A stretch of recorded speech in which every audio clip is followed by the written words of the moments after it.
Hello, dear learners. Good noon to all of you. How are you? Yes, sir. I'm so well. What about you? Thank you much for joining the live class with me.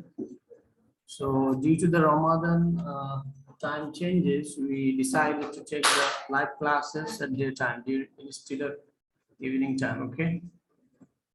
So, uh, I need to tell you that you always need to remain very alert. Okay. Regarding the messages that I send to you or other teachers send to you, so that you can instantly reply or respond. So today we're going to discuss about the major themes in Pride and Prejudice. These are gender issues, family, love, reputation, okay, and other things. Class discrimination or class issues, family issues, integrity. So these are the gender roles. So these are the major themes in the novel Pride and Prejudice by Jane Austen. Okay. And I also recommend you to read this novel at home, okay, on your own. As it's a novel, very large, okay. So if you find anything difficult to understand, then you can instantly message me or call me, okay. Then I will facilitate you to understand it easily. So already few students instantly joined with me. Thank you very much. Thank you once again for joining the live class. So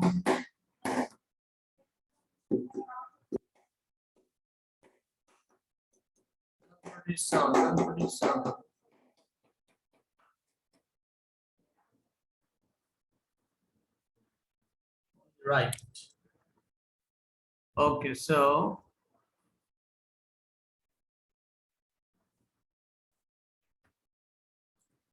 major themes, okay.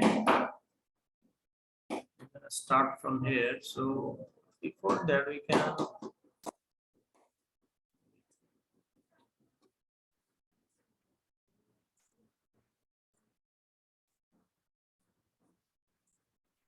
so I'd like you to read today, okay, on the screen that I'm sharing with you. Then we can discuss, okay. So today you're gonna take the lead and I will guide you throughout the class, and within very short period of time we will finish the time as Ramadan time.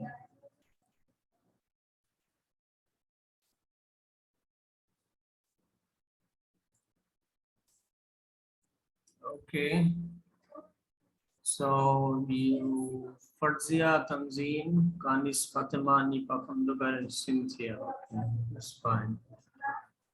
Ronnie joined and then immediately left the meeting. I'm not sure why. Okay, so one of you can start reading this, okay? Can you see the screen that I'm sharing with you?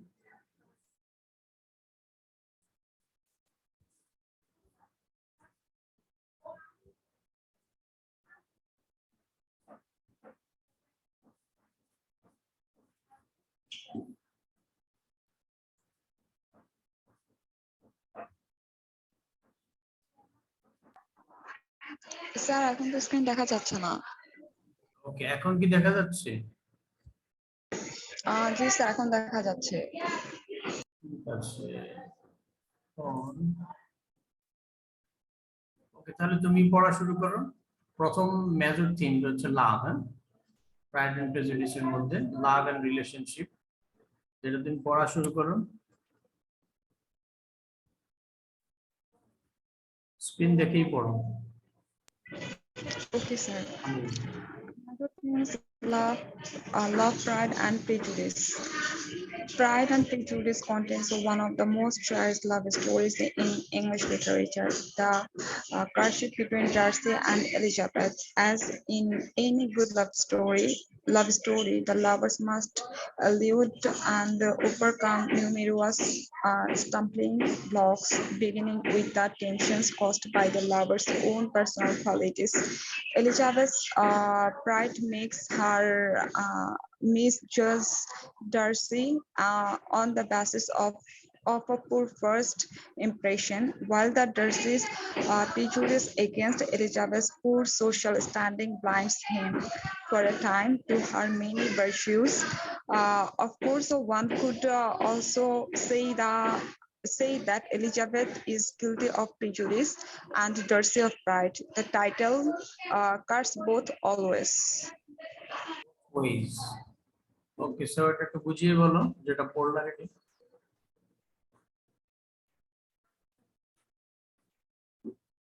Kaniz. G sir, sir মানে pride and prejudice যে মানে লাভ স্টোরিটা ছিল, এটা হচ্ছে sir England literature বা English literature হচ্ছে মানে একটা লাভ স্টোরি, মানে একটা বেস্ট লাভ স্টোরি। তারপর স্যার স্যার আমি বুঝেছি, বাট বোঝানো পসিবল না আমার পক্ষে। না, যতটুকু সম্ভব দেখে দেখেই বলো, দেখে দেখেই বলো, ট্রাই করো।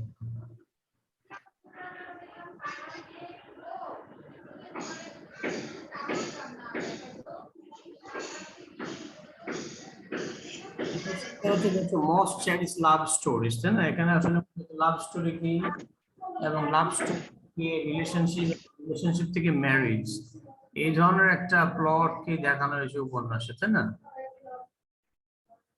Society oriented, love oriented, relationship and marriage oriented একটা প্লট বা গল্প এখানে দেখানো হয়েছে, যেটা আমরা দেখতে পেয়েছি ডার্সি এবং এলিজাবেথের মধ্যে, জেইন এবং বিংলের মধ্যে, তাই না?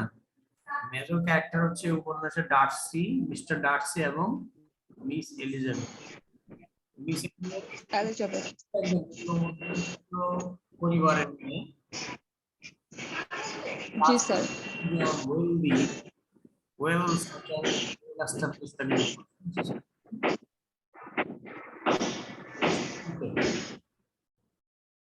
সো একদিকে ডার্সির মধ্যে এক ধরনের প্রাইড কাজ করে, হ্যাঁ, সরি প্রেজুডিস কাজ করে। প্রেজুডিস মানে পক্ষপাত দুষ্টতা, কে প্রেজুডিস বলে।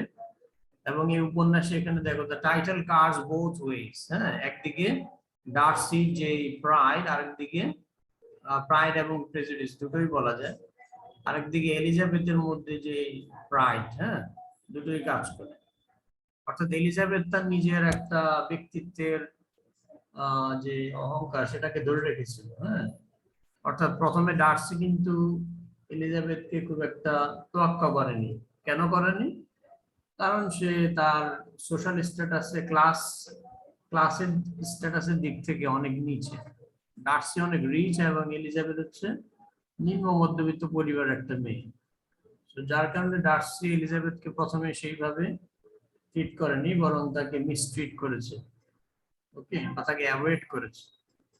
সো ওই ধরনের অ্যাভয়েডেন্স থেকে এলিজাবেথ যথেষ্ট হার্ট হয়েছে এবং সে নিজের যে একটা আত্মসম্মান বোধ, সেখান থেকে সে, যদিও পরবর্তীতে এলিজাবেথ দেখতে অনেক সুন্দরী এবং এই উপন্যাসের মূল নায়িকা, ঠিক আছে।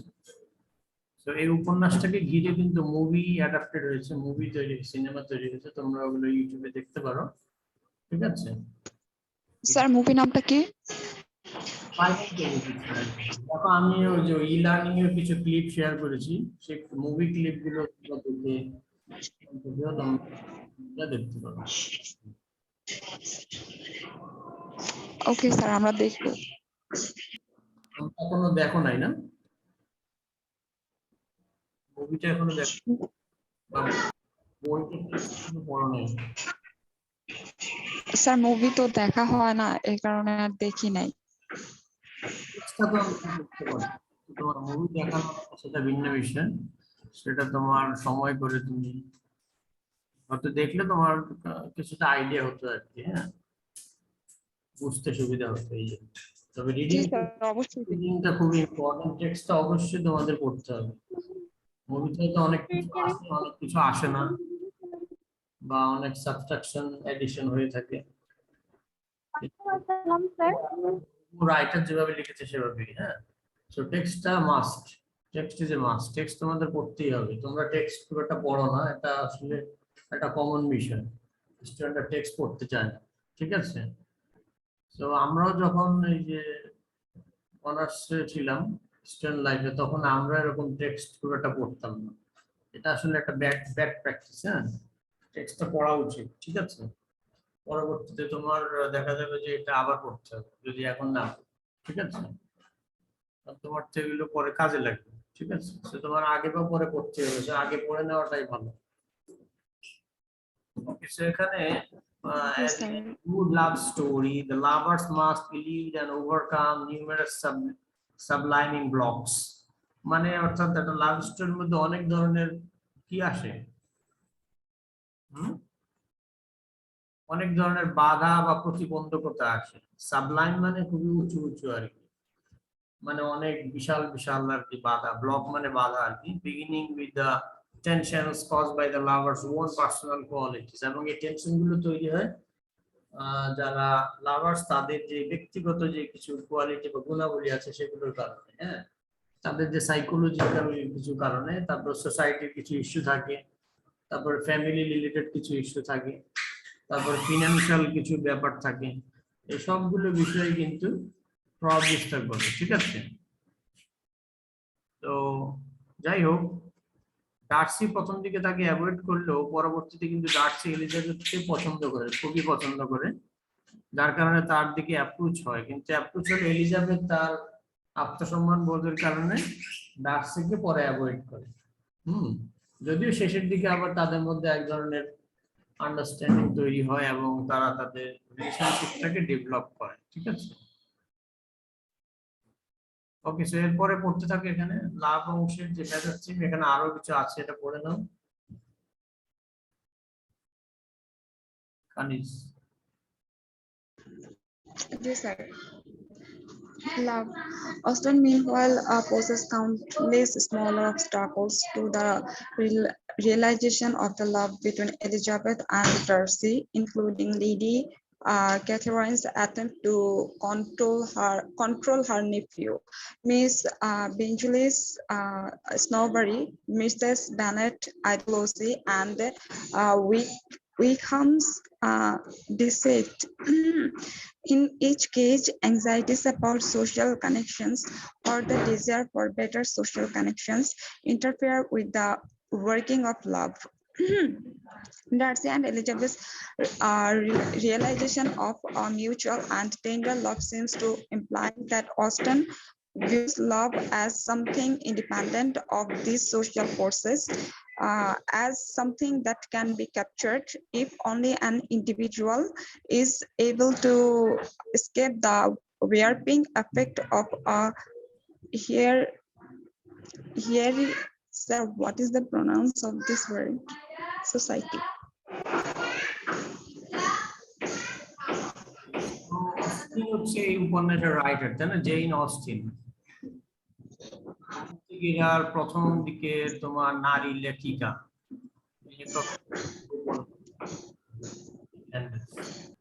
তখনকার সময় নারীদের কোনো কিছুর স্বাধীনতা ছিল না, ইভেন তারা কিছু লিখলেও তাদের নামে প্রকাশ করতে পারতো না। তো জেইন অস্টিন যদি এই উপন্যাসটা লিখছিল, কিন্তু সে তার নিজের নামে এটা পাবলিশ করতে পারে, অ্যানোনিমাসলি এটা পাবলিশ করেছে, পরবর্তীতে এটা তার নামে পাবলিশ হয়েছিল, ঠিক আছে। তো নারীদের প্রপার্টির একটা অধিকার ছিল না, প্রপার্টি দেখা যেত পিতার সম্পত্তি বা হাজবেন্ডের সম্পত্তি পরিবারের পুরুষ সদস্যরা পেত। তো এই নারীদের যে প্রপার্টির যে ইনহেরিটেন্স, সেটার আইনটা বা লটা কিন্তু হয় ভিক্টোরিয়ান ইরাতে এসে, ঠিক আছে। এর আগে কিন্তু ওইভাবে নারীদের এডুকেশনাল রাইট, ফিনান্সিয়াল রাইট, অথবা তাদের যে একটা সোশ্যাল স্ট্যাটাস রিলেটেড রাইট, কিংবা তাদের যে ইনহেরিটেন্স রিলেটেড রাইট, এগুলো ছিল না। ওকে, Austen writer এখানে meanwhile ওই একই সময় poses countless smaller obstacles to the realization of the love between Elizabeth and Darcy, including Lady Catherine's attempt to control her nephew, Miss Bingley's snobbery, Mrs. Bennet's idiocy and Weekend's deceit. সেখানে অনেক ধরনের obstacle আসে আর কি, অর্থাৎ এবং সেই obstacle গুলো Austin যে তুলে ধরেন। তার প্রথমটা হচ্ছে লেডি ক্যাথরিন হচ্ছেন এখানে যে নায়ক মিস্টার বিংলে, তার সাথে সরি ডার্সির সাথে মিস বিংলে, মিস্টার বিংলের যে বোন আছে সেই বোনের বিবাহের একটা চেষ্টা করেন আর কি, অর্থাৎ তারা একই শ্রেণীর, মানে মিস বিংলেও একটা অ্যারিস্টোক্রেট ক্লাসের মেয়ে, ঠিক তেমনি ডার্সি অ্যারিস্টোক্রেট ক্লাসের মেয়ে ছেলে আর কি। আর অপরদিকে এলিজাবেথ যে নায়িকা সে হচ্ছে নিম্ন মধ্যবিত্ত পরিবারের একজন মেয়ে। সো এখানে এটা হচ্ছে একটা বাধা। তারপর আরেকটা বাধা এখানে বলা হয়েছে মিসেস ব্যানেটস ইডিওসি। ইডিওসি বলতে এখানে অর্থাৎ মিসেস ব্যানেট হচ্ছে এলিজাবেথের মা, ঠিক আছে। তো তার মধ্যে কিছু বিষয় ছিল যেগুলো বাধা বিপত্তি তৈরি করেছিল। এন্ড উইকহ্যামস ডিসিট, উইকহ্যামও এলিজাবেথের সাথে মাঝখানে উইকহ্যামের একটা সম্পর্ক তৈরি হয়েছিল। উইকহ্যাম একজন হ্যান্ডসাম ইয়াং ম্যান, কিন্তু তার মধ্যে কিছু চারিত্রিক গুণাবলীর সমস্যা ছিল, যার কারণে অর্থাৎ সে প্রতারণা করেছিল। অর্থাৎ এলিজাবেথের সাথে সম্পর্ক ছিল কিন্তু সে প্রতারণা করেছিল। উইকহ্যাম সম্পর্কটা ছিন্ন করে চলে গিয়েছিলেন। সো এই ধরনের বাধা বিপত্তি পেয়েই কিন্তু অবশেষে ডার্সির সাথে এলিজাবেথের সম্পর্কটা ডেভেলপ হয়। In each case, anxieties about social connections or the desire for better social connections interfere with the workings of love. Darcy and Elizabeth's realization of a mutual and tender love seems to imply by ইঙ্গিত করে যে Austen views love as something independent of these social forces. অর্থাৎ এই বাধা বিপত্তিগুলো Austin এখানে উপস্থাপন করছে এই জন্য যে এই বাধা বিপত্তিগুলো আসলে কখনোই সত্যিকারের যে একটা রিলেশনশিপ বা লাভ সেটাকে কখনোই দমিয়ে রাখতে পারে না, সেটা একটা পর্যায়ে উইন করে। ঠিক আছে, ওই বিষয়টা উনি দেখানোর চেষ্টা করেছেন যে বাধা বিপত্তিগুলো থাকা সত্ত্বেও কিন্তু জেনুইন বা রিয়েল যে রিলেশনশিপটা সেটা ডেভেলপ করেছে বিটুইন ডার্সি এন্ড এলিজাবেথ। ওকে,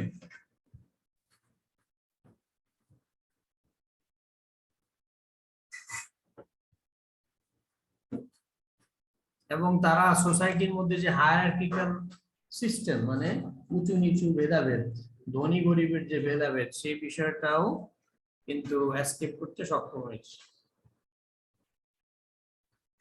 ওকে, তারপরে এখান থেকে পড়ো।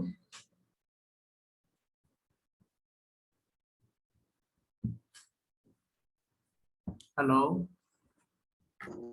জি sir. Austen does sound some more realist, or one could say clinical notes about love using the character of Charlotte Lucas, who marries the buffoon Mr. Collins for his money, to demonstrate that the heart does not always dictate marriage. Yet, with her central characters, Austen suggests that true love is a force separate from society and one that can conquer even the most difficult of circumstances. ওকে, এখানে আরেকটা বিষয় দেখানো হয়েছে, society বা social যে একটা institution marriage, সেটা দুইটা দিক দেখানো হয়েছে। একটা দিক হচ্ছে রিলেশন, মানে সেটা হচ্ছে থ্রু রিলেশনশিপ, আর একটা হচ্ছে উইদাউট রিলেশনশিপ, অর্থাৎ উইদাউট লাভ, হ্যাঁ, বা অ্যাফেকশন, এই ধরনের বিষয়গুলো ছাড়া, এবং সেটা influence by money or social status or wealth. ঠিক আছে, তার মানে চাইতে দুই ভাবে হয়ে থাকে, একটা হচ্ছে অ্যাফেকশন বা লাভ, এগুলোর মাধ্যমে হতে পারে, যেটা ডার্সি এবং এলিজাবেথের মধ্যে দেখেছি। আরেকটা হচ্ছে শার্লট লুকা, যে এলিজাবেথের বান্ধবী, তার সাথে মিস্টার কলিন্স হচ্ছে একজন মিলিটারি অফিসার আর কি, ওকে, নৌবাহিনীর অফিসার, তো বড়সড় অফিসার। তো মিস্টার কলিন্স এর সাথে শার্লটের বিয়ে হয়। তো শার্লট মিস্টার কলিন্সকে যদিও পছন্দ করতো না, কিন্তু তারপরেও কেন বিয়ে করেছে? সোশ্যাল স্ট্যাটাসের কারণে এবং তার মানির কারণে। ওকে, সো এখানে দুইটা সাইড দেখা, তার মানে সব মানুষ সমান নয়। এখানে রাইটার অস্টিন এই জিনিসটা দেখিয়েছেন যে সবাই সমানভাবে লাইফকে বিবেচনা করে না, এক একজন এক একভাবে বিবেচনা করে, এবং যে যার সাইকোলজি যেমন তার লাইফ তেমনই হয়। ঠিক আছে, সো কেউ হয়তো রিলেশনশিপ বা লাভকে প্রাধান্য দেবে, কেউ আবার সেখানে অর্থ বা সামাজিক মর্যাদা এগুলোকে প্রাধান্য দিবে, যে এক একজন এক একটাকে প্রাধান্য দেবে। ভেরি গুড, ওকে,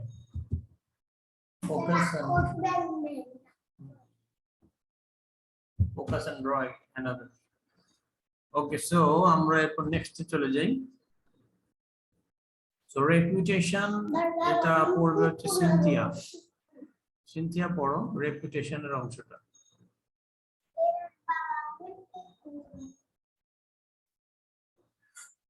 আছো লাইভে?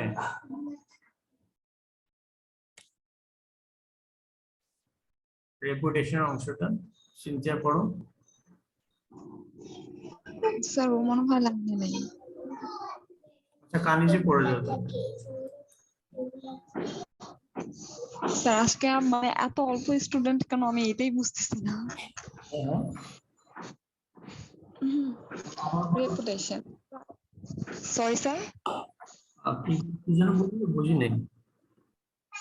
স্যার বললাম যে আজকে আমাদের মানে ক্লাসে কেউ জয়েনই করলো না, বাট কেন করলো না এটাই বুঝতেছি না। ও, আজকে হচ্ছে আমাদের ক্লাসের স্কেডিউলটা হঠাৎ করে চেঞ্জ হয়েছে, যার কারণে এমন হচ্ছে। হ্যাঁ, এটা নিয়ে ওয়ারি করার কিছু নেই। জি স্যার বুঝেছি। এটা দেখার দরকার নেই, ক্লাসটা রেকর্ড হচ্ছে।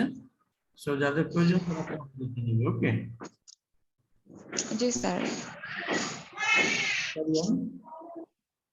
ওকে স্যার। Reputation.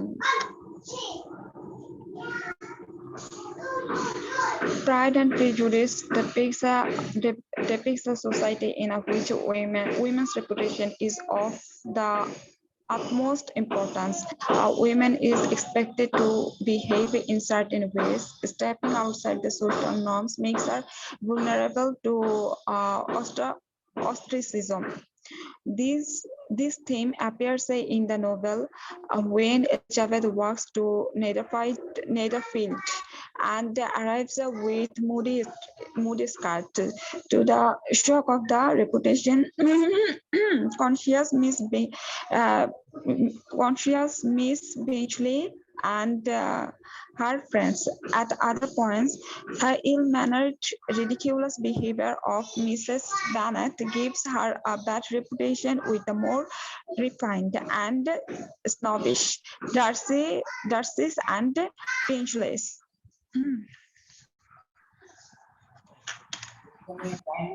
আরেকটা বিষয় দেখানো হচ্ছে যে নারীদের যে সোসাইটিতে তাদের যে রেপুটেশন বা তাদের যে মর্যাদা বা সম্মান, হ্যাঁ, অর্থাৎ নারীদের মর্যাদা বা সম্মানটা খুবই স্পর্শকাতর, পুরুষদের মতো না। সোসাইটিতে, প্যাট্রিয়ার্কাল সোসাইটিতে পুরুষদের সম্মান মর্যাদা অনেক কিছু হলেও তারা টিকে থাকতে পারে, কিন্তু নারীদের ব্যাপারে বিষয়টা খুবই স্পর্শকাতর এবং খুবই ভালনারেবল। ঠিক আছে, ওই বিষয়টাকে এখানে ইঙ্গিত করা হয়েছে আর কি।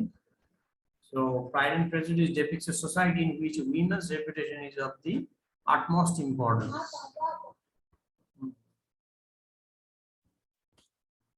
Okay, so outside social norms makes her vulnerable to ostracism. Ostracism হচ্ছে ধর্মীয় বা সোসাইটির বাইরে কোনো বা নিষিদ্ধ কোনো কিছু করাটাকে বোঝানো হয়েছে, যেটা অনেকটা আইনত দণ্ডনীয়, ধর্মীয় ভাবে অথবা সামাজিক ভাবে। ঠিক আছে, so this theme appears in the novel when Elizabeth walks to Netherfield and arrives with muddy skirts. So এই বিষয়টাই ঘটে যখন অনেক ভুল বোঝাবুঝি হয়, একটা কর্দমাক্ত স্কার্ট নিয়ে যখন সে ফিরে আসে নেদারফিল্ডে গিয়ে, to the shock of the reputation conscious Miss Bingley, okay, and her friends. তো মিস বিংলে এবং তার বন্ধুরা এই বিষয়টাকে খারাপ ভাবে নেয়। ঠিক আছে, অর্থাৎ সামান্য কিছু হলেও মানুষ যেটা নেগেটিভ চিন্তা করে আর কি। হ্যাঁ, দেখা যাবে যে হয়তো সে ভালো বা খারাপ কিছু করে নেই, কিন্তু তারপর দেখা যাবে যে তার সম্পর্কে নেগেটিভ চিন্তা ভাবনা মানুষ করে থাকে এবং সেখান থেকে এক ধরনের দুর্নাম ছড়িয়ে দেয় চারিদিকে, হ্যাঁ, তখন তার সমাজে মুখ দেখানো অনেক কষ্ট হয়ে যায়। এই ধরনের একটা সিচুয়েশন আর কি তৈরি হয়, ঠিক আছে? ওই বিষয়টাকে এখানে বলা হয়েছে। জি sir.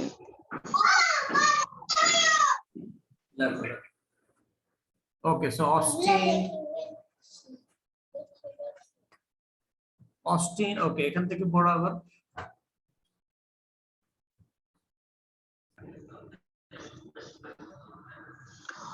Austen pokes gentle fun at the snobs in these examples, but later in the novel, when Lydia loved the Wickham and liked Wickham out of wedlock, the author treats reputation as a very serious matter by becoming Wickham's lover without benefit of marriage. Lydia clearly places herself outside the social pale, and her disgrace threatens the entire Bennet family.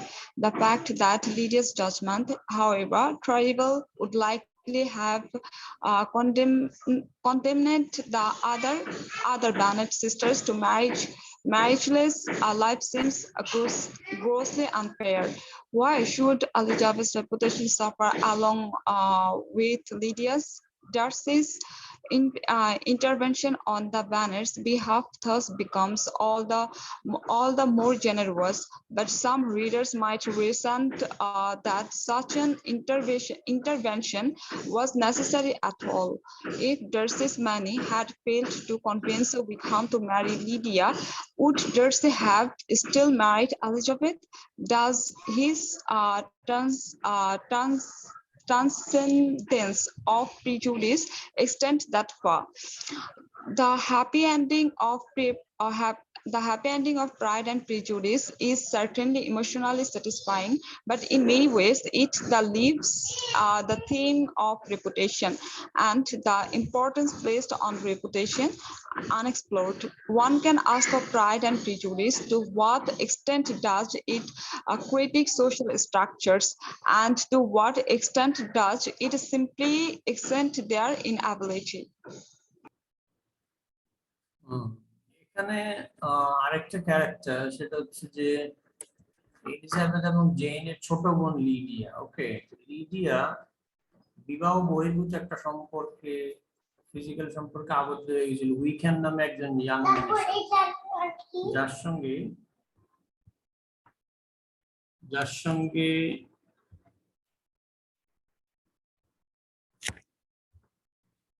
যার সঙ্গে তোমার Elizabeth একটা সম্পর্ক হয়েছিল, হ্যাঁ, যদি এলিজাবেথকে সে ঠকিয়েছে, তো উইকেম আবার তারই ছোট বোন লিডিয়ার সঙ্গে সম্পর্ক করেছে এবং সেটা বিবাহ বহির্ভূত ছিল, হ্যাঁ, বিবাহ ছাড়া যে সম্পর্ক ওয়েস্টার্ন কালচারে যেমন হয়ে থাকে, ঠিক আছে? তো যে বিষয়টাকে সিরিয়াসলি রাইটার এখানে রিপ্রেজেন্ট করেছেন, এবং লিডিয়ারের ইস্যুটা পুরো বেনেট পরিবারের সম্মানকে নষ্ট করেছে।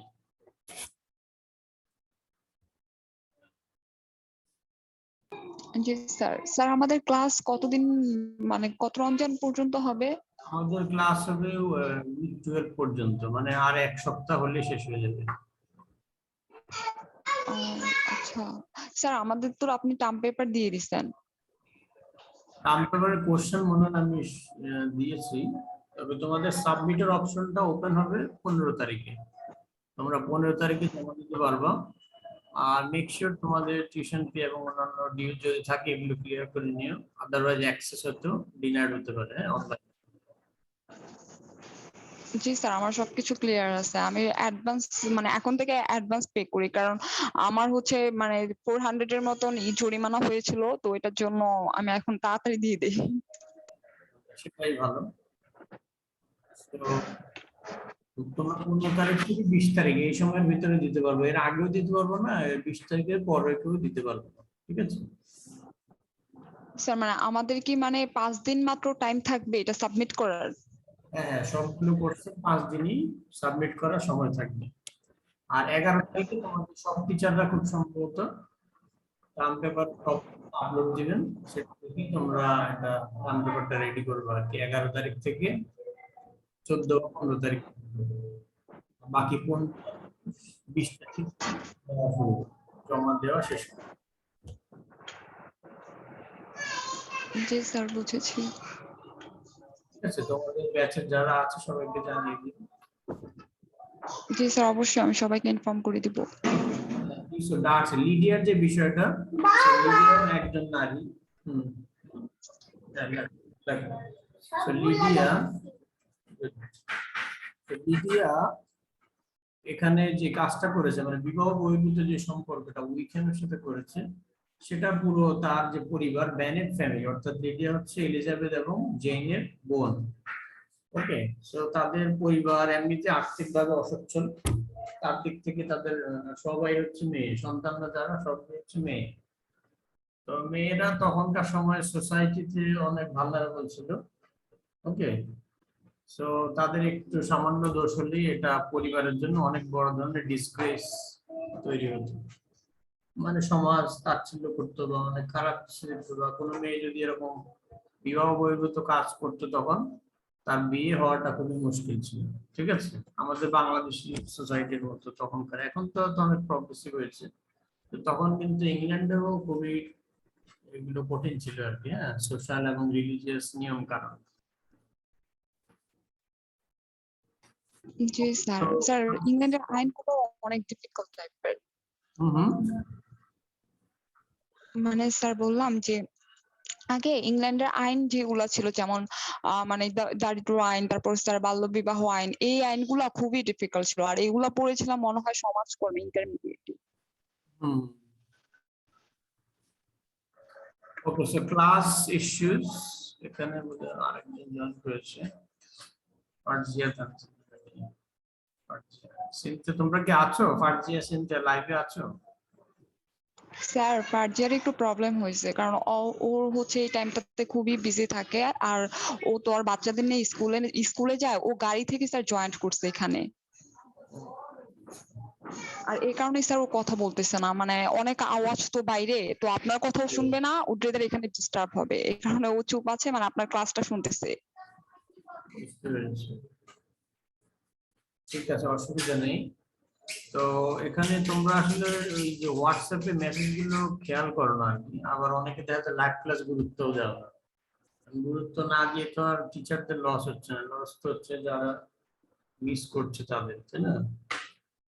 তো যাই হোক, সেটা এখন বুঝবো না, একটা পরে বুঝবো। তো যাই হোক, তোমরা মেসেজ গুলো একটু ক্লিয়ারলি দেখবা, নেক্সট সেমিস্টার একটু কেয়ারফুল থাকবা। আর আমার সাথে হয়তো এক সপ্তাহ আছো তোমরা, ঠিক আছে? সেখানে ক্লাস নিয়ে আমরা অলরেডি আলোচনা করেছি, তারপরে এখানে আরো কিছু বিষয় আছে। তারপরে ফ্যামিলি ইস্যুস, ইন্টিগ্রিটি। ইন্টিগ্রিটি শব্দের মানে কি বলো তো দেখি কেউ একজন? জি স্যার, কি? ইন্টিগ্রিটি, ইন্টিগ্রিটি এখন স্ক্রিনে যেটা দেখতে পাচ্ছ। স্যার, ইন্টিগ্রিটি, ইন্টিগ্রিটি অর্থ স্যার?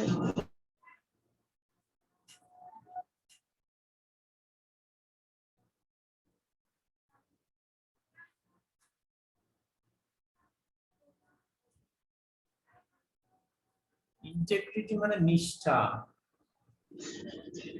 তোমার স্যার, যদি এটা অর্থ কাজে কোথায়? লেগে থাকা বা নিষ্ঠা বা একাগ্রতা, এই ধরনের বিষয়গুলো বোঝায় আর কি। হ্যাঁ,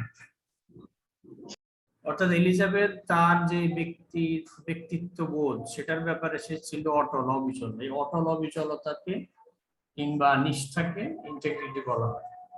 ঠিক আছে, তার মধ্যে যে এক ধরনের প্রাইড ছিল। হ্যাঁ, তার হয়তো সে হয়তো খুবই ধনী পরিবারের মেয়ে না, কিন্তু তার মধ্যে একটা ব্যক্তিত্ব বোধ ছিল, সেটা নিয়ে তার মধ্যে একটা প্রাইড ছিল। হ্যাঁ, পারিবারিক যে একটা বিষয়, এবং নারীদের যে সম্মান বা মর্যাদা, সেই সম্মান মর্যাদা বা ব্যক্তিত্বের অধিকারী ছিল আর কি। হ্যাঁ, ওই বিষয়টাকে সে খুব বেশি প্রায়োরিটি দিত, এবং সেটার জন্য সে বেশি আপসেট বা অ্যাংজাইটি ফিল করতো। ওকে, রিলেশনশিপে তার এটা একটা বাধা ছিল, যদিও এটাই বাধা হওয়া সত্ত্বেও এটাই তাকে আসলে বেটার রিলেশনশিপে ধাবিত করেছে।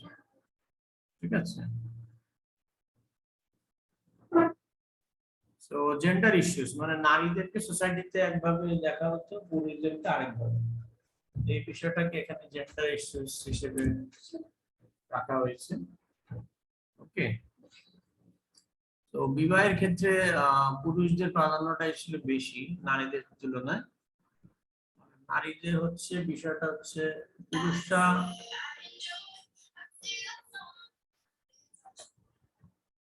পুরুষরা হয়তো যাকে যেই নারীকে পছন্দ তাকে বিয়ে করতে পারে, নারীরা কিন্তু এই বিষয়টা ছিল না, তাদের পারিবারিক একটা বাধা বিপত্তি ছিল, তাদের অন্যান্য কিছু রিলিজিয়াস বা সোশ্যাল কিছু ব্লকস বা ব্যারিয়ার্স ছিল, যে বিষয়গুলো পুরুষদের ছিল না। ওকে, সো এখানে হচ্ছে জেন্ডারের মধ্যে যে ডিবেট বা ব্যবধান বা গ্যাপ, হ্যাঁ, between male and female in the society during different periods in history. Okay, romantic এরাতে একরকম ছিল, ভিক্টোরিয়ান এরাতে আরেক রকম, আবার মডার্ন এজে বা পোস্ট মডার্ন এজে আরেক রকম, মানে চেঞ্জ হচ্ছে আর কি। এখন হয়তো জেন্ডার ইস্যুতে গ্যাপটা অনেক কমে এসেছে, যেটা একটা সময়ে অনেক বিশাল গ্যাপ ছিল। ঠিক আছে, তো মোটামুটি আজকে এই পর্যন্তই, আর আলোচনা করছি না। তো সবাইকে লাইভ ক্লাসে থাকার জন্য ধন্যবাদ যারা ছিলেন। ওকে, আর সবাই বাসায় টেক্সটটা পড়ে নিবা। আর টার্ম পেপার তোমাদের তো বললামই, 11 তারিখে টিচার আপলোড দিবেন। তোমরা জমা দিতে পারবে 15 তারিখ থেকে 20 তারিখের মধ্যে। 15 তারিখের আগেও দিতে পারবে না, 20 তারিখের পরেও দিতে পারবে না। তোমাদের ব্যাচের স্টুডেন্টদেরকে জানিয়ে দিবে, বা হোয়াটসঅ্যাপে যে গ্রুপ অপশন আছে সেটাতে তোমরা বলে দিতে পারো। ঠিক আছে, আচ্ছা স্যার, বলে দিব। তাহলে খোদা হাফেজ। জি স্যার, আসসালামু আলাইকুম। ভালো থাকবেন ফ্যামিলি নিয়ে। ভালো আর থাকো। স্যার রমজানের শুভেচ্ছা। জি স্যার। রমজানের শুভেচ্ছা তোমাদেরকেও, সবাই ব্লেসিংস নিয়ে থাকো। জি স্যার।